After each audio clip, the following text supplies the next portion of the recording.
lethality, unity of purpose, those are not slogans. They're the beating heart of what it means to wear the uniform, that uniform. You think clearly under fire, you act decisively in chaos, you uphold the Constitution, and you uphold our country without hesitation. We are not defenders anymore.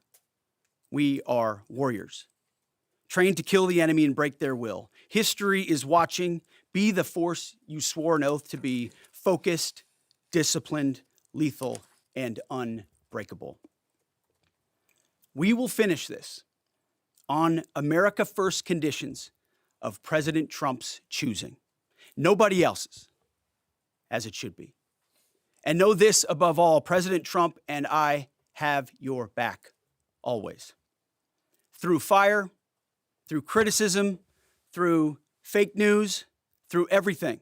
We unleash you because you are the best, most powerful, most lethal fighting force the world has ever seen. May Almighty God watch over you and his providential arms of protection extend over you. Godspeed, warriors, and keep going. General Kane, over to you. Thank you, Mr. Secretary, and good morning, everyone. The purpose of my portion of the briefing today is to update you and the American people on the actions taken thus far. The briefing will discuss the preparation, the planning, setting the force, the early operations, and how we're assessing the progress thus far. So let's get started. On Saturday, 28 February, at 01:15 Eastern Standard Time, 9:45 a.m. local Tehran time, on the orders of the President of the United States, U.S. Central Command, under the command of United States Navy Admiral Brad Cooper, commenced Operation Epic Fury. As I said, I'm going to walk you through the initial phases of the operation, but first, I want to express my deep condolences and the condolences of the Joint Force to the Department of War personnel killed and wounded in actions thus far. As the Secretary said, they're heroes and represent the best of our nation has to offer. They're true examples of what selfless service means. Our deepest and heartfelt condolences are with their families, their friends, and their units. We grieve with you, and we will never forget you. Additionally, I stand here before you today grateful for each service member, planner, logistician, operator across our joint force, for our Department of War civilians, our intelligence community teammates, our interagency teammates who continue to stand in harm's way alongside us. I am proud of all of you as you take the fight to the enemy, and we are the best in the world at integrating, period. I want to extend my personal gratitude to the dedicated commanders and senior enlisted leaders and the enlisted members of the Joint Force who are fighting this fight across the CENTCOM AOR. In addition to Admiral Cooper and Fleet Master Chief Compton, I want to highlight a few today. U.S. Army Central Command Commander Lieutenant General Pat Frank, who, along with his team, are fighting the counter-missile and counter-drone fight.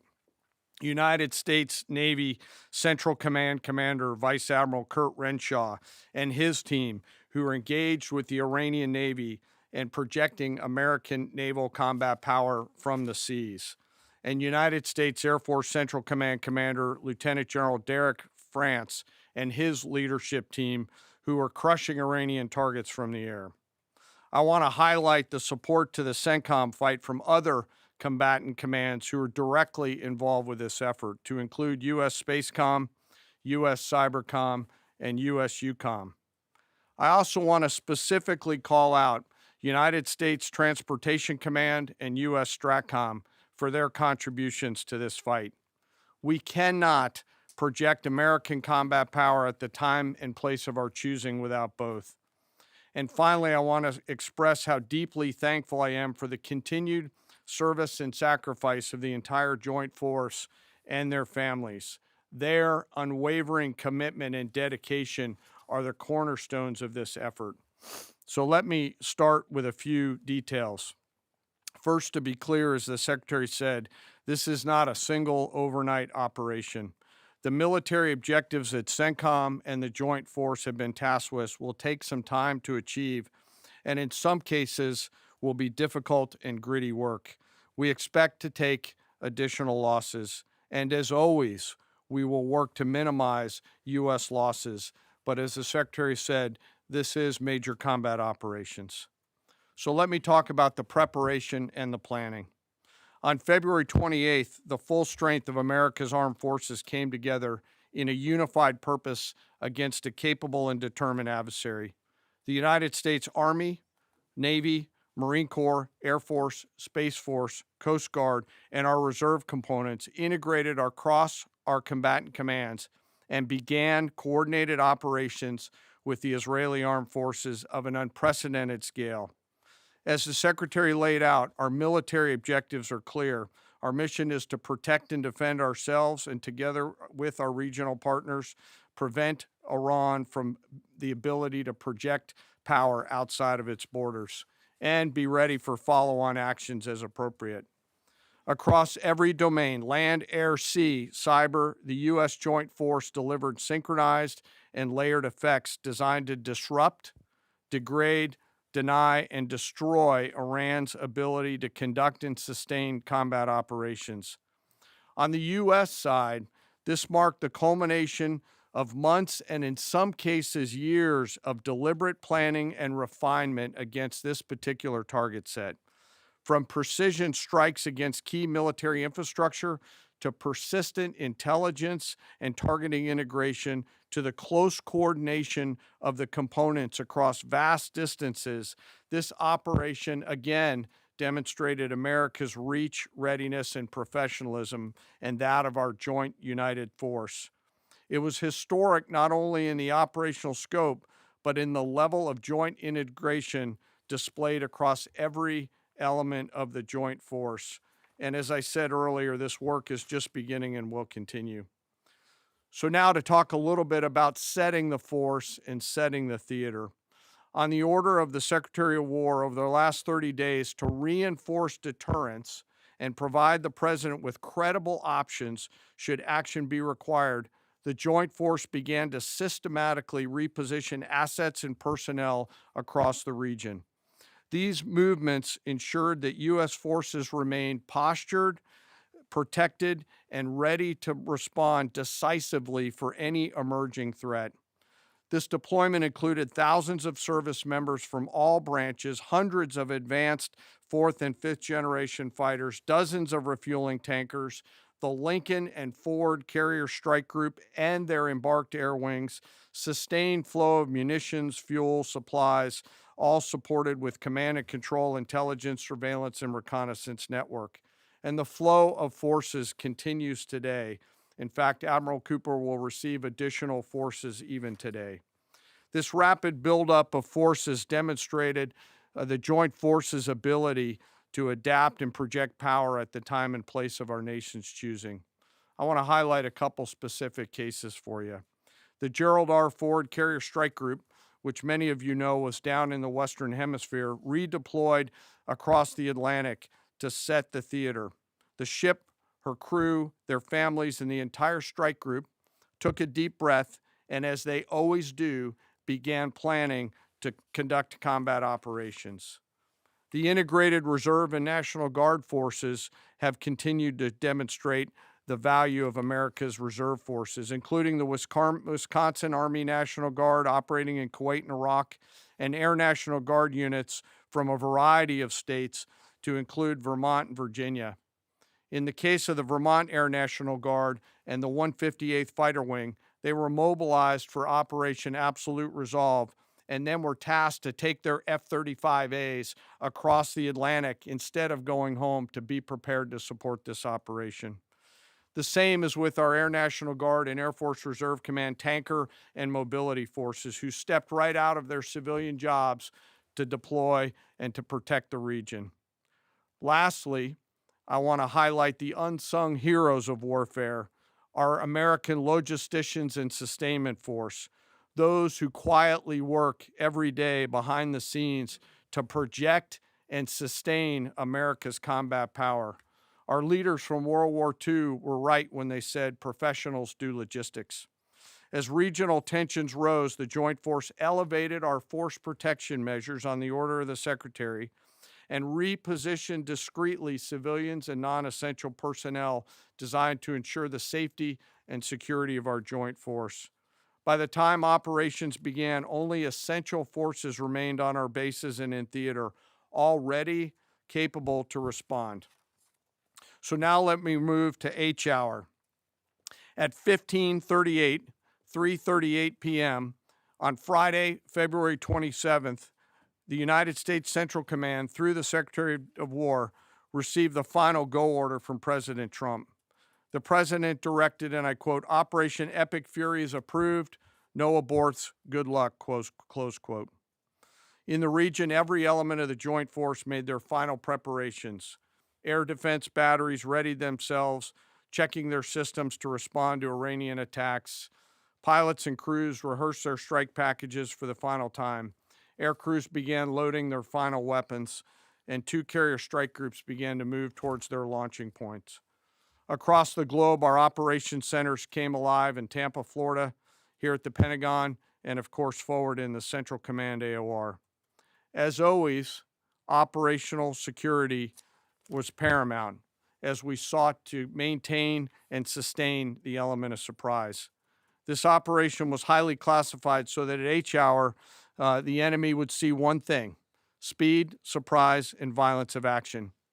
The first movers were U.S. Cybercom and U.S. Spacecom, layering non-kinetic effects, disrupting and degrading and blinding Iran's ability to see, communicate, and respond.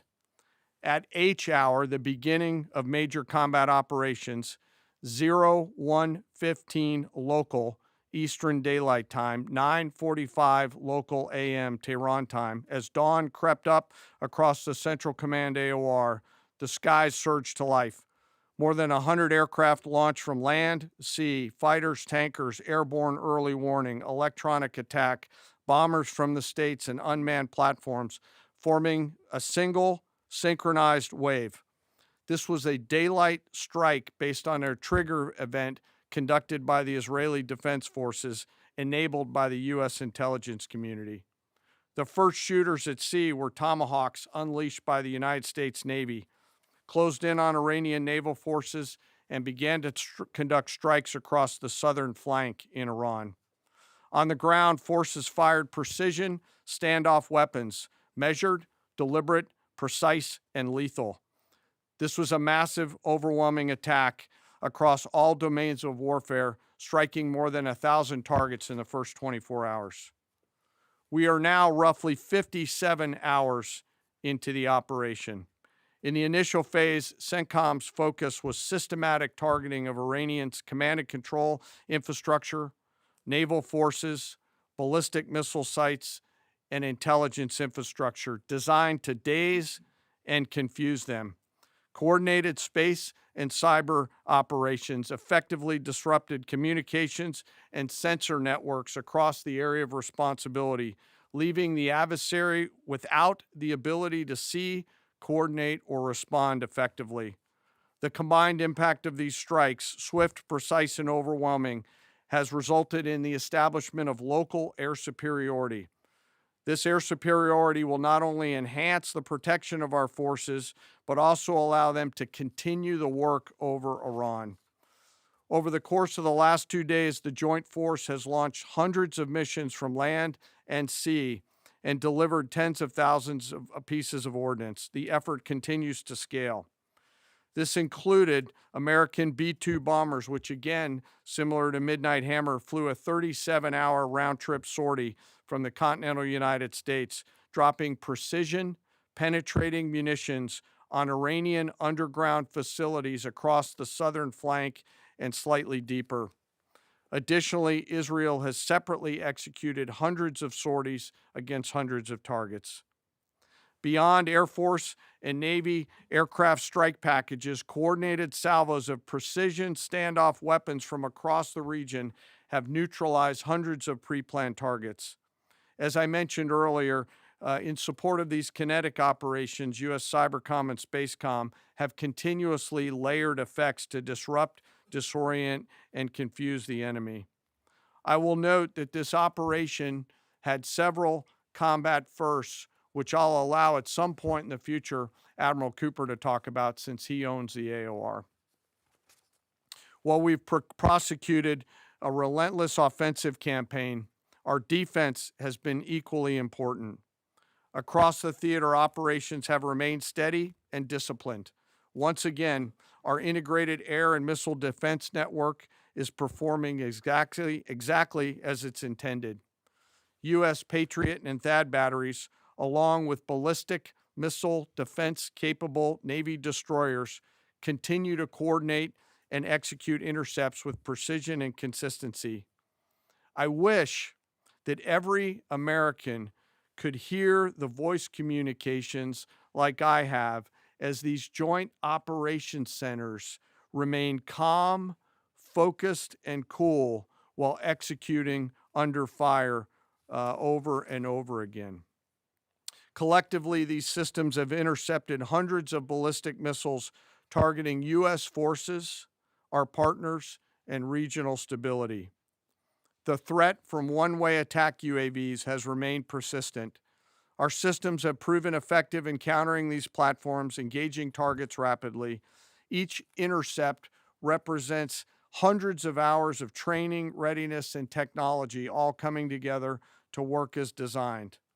We will remain vigilant in the counter UAV fight. And the defense of the region is not ours alone. As the threat grew, our partners surged in beside us. Air defense batteries in Qatar, the UAE, Kuwait, Jordan, and Saudi Arabia joined the fight, proof positive that years of training, trust, and hard-earned integration pay off. I am aware of the loss of 3 U.S. Air Force F-15Es overnight in the region. I am grateful for the safety of the crews, and we know that this was not from hostile enemy fire. As this matter's under investigation, I'll not comment further on this. Let me close.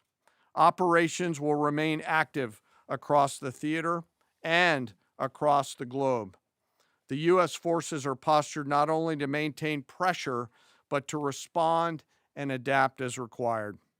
Operation Epic Fury stands as a reminder of what the United States military uniquely delivers: the ability to project power on a global scale with speed, surprise, precision, and overwhelming force when and where our nation requires it. What we've demonstrated over the past several days reflects years of investment in readiness, joint integration, and professionalism of the joint force. As major combat operations continue across CENTCOM, we remain engaged globally.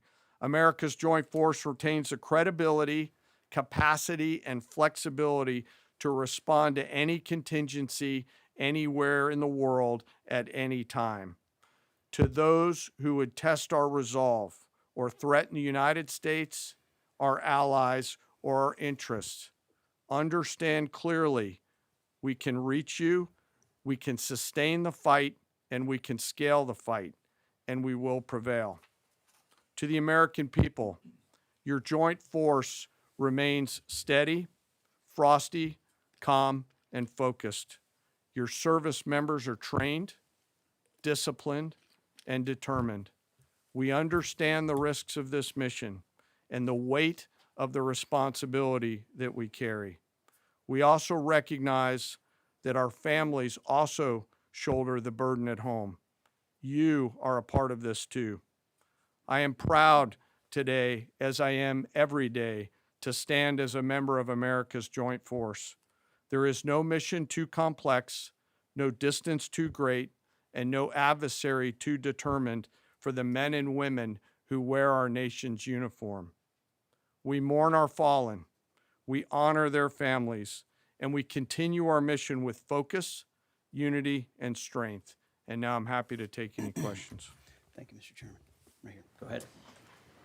Thank you for your time. What percentage of Iranian long-strike capabilities are still in the fight, and what is our exit strategy here, and when will it be deployed?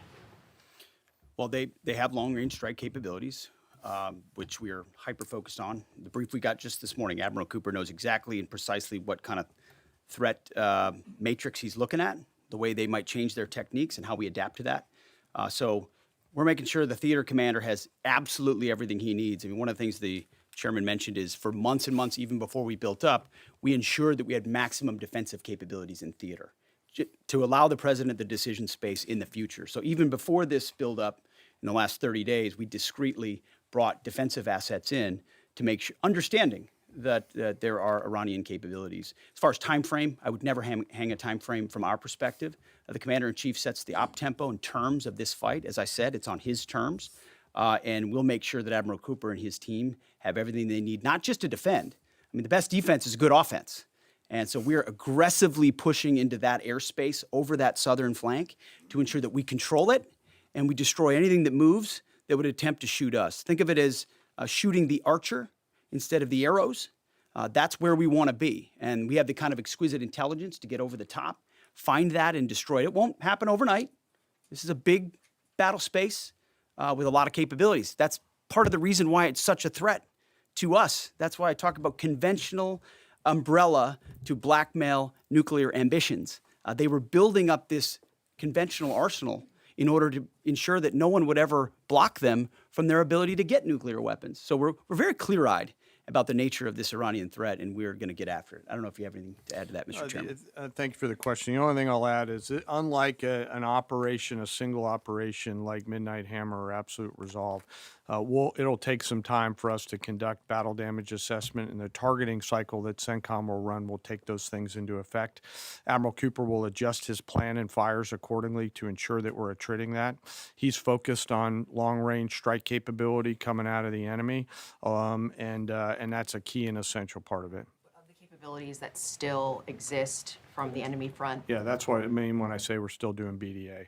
Normally we'd be able to see a singular thing and we'd assess pretty quickly. He's doing offense and assessment simultaneously, so it'll take longer for us to assess than it would in a single operation.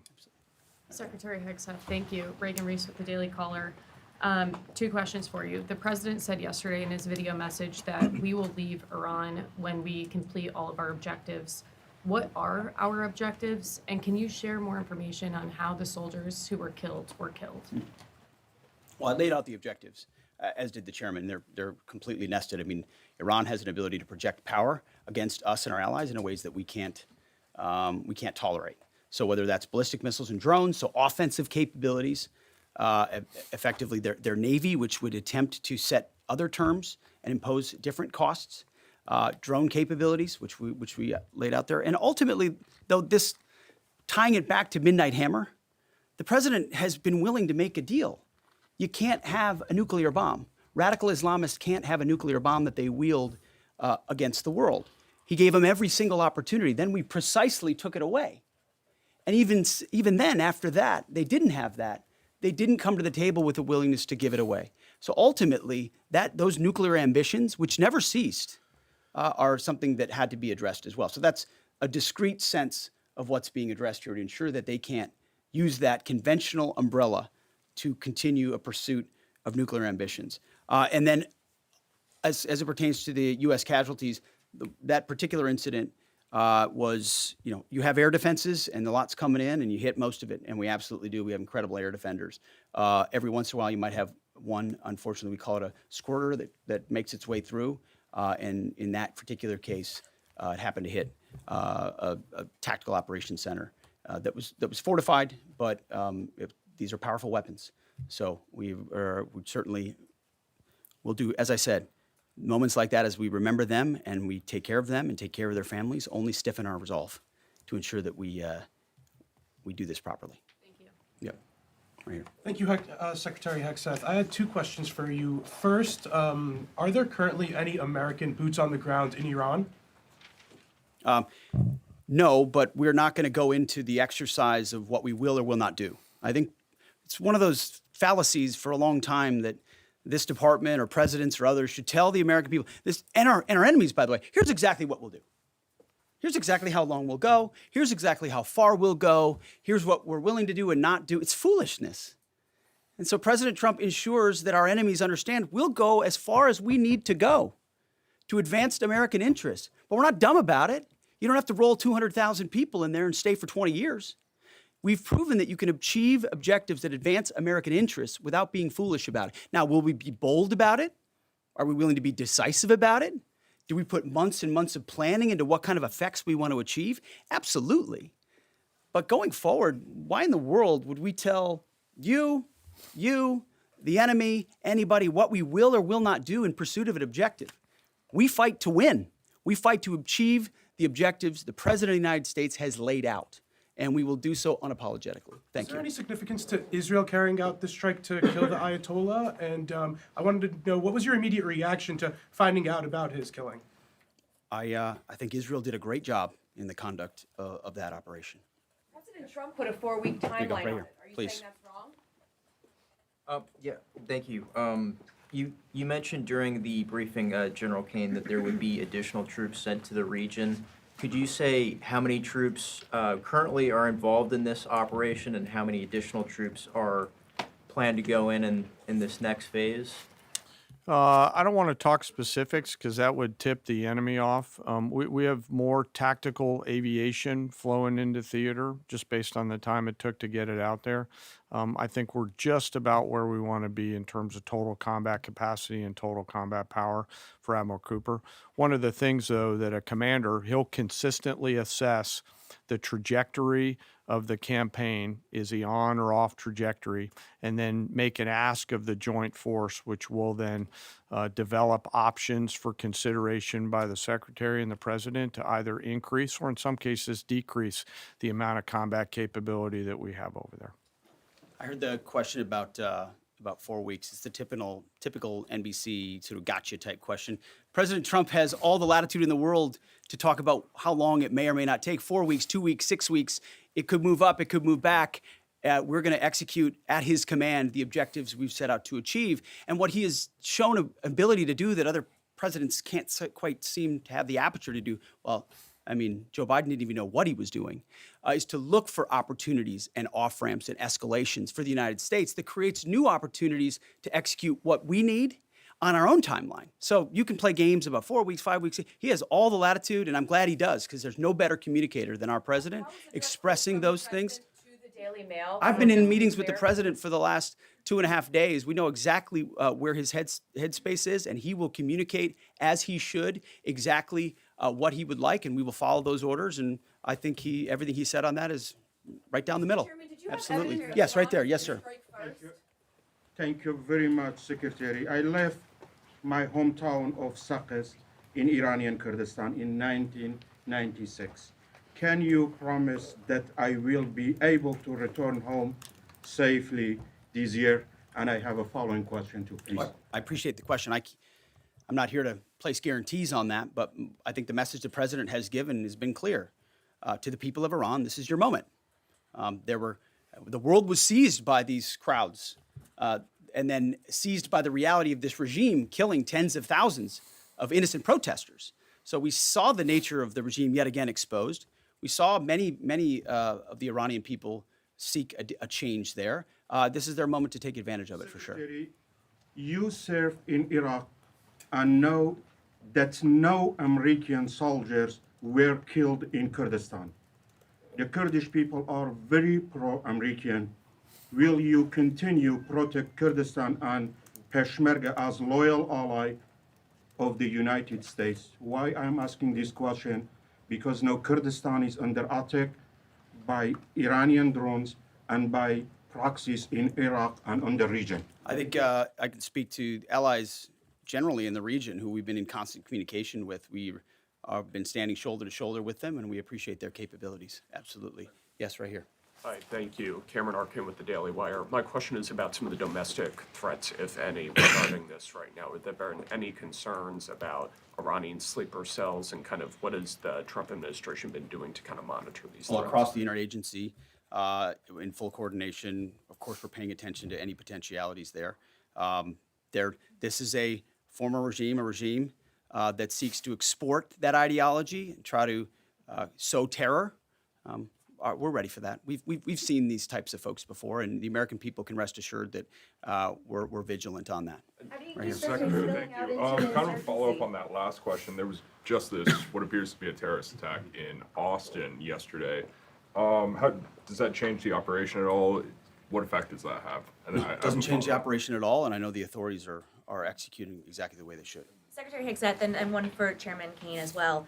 I understand, to your point here, that you don't want to broadcast everything for our adversaries to hear, but the American people also want to know what they're sending their men and women to war for. Is there a concern of this spiraling into a longer war? And then one for the chairman when you're done. Did you not hear my remarks?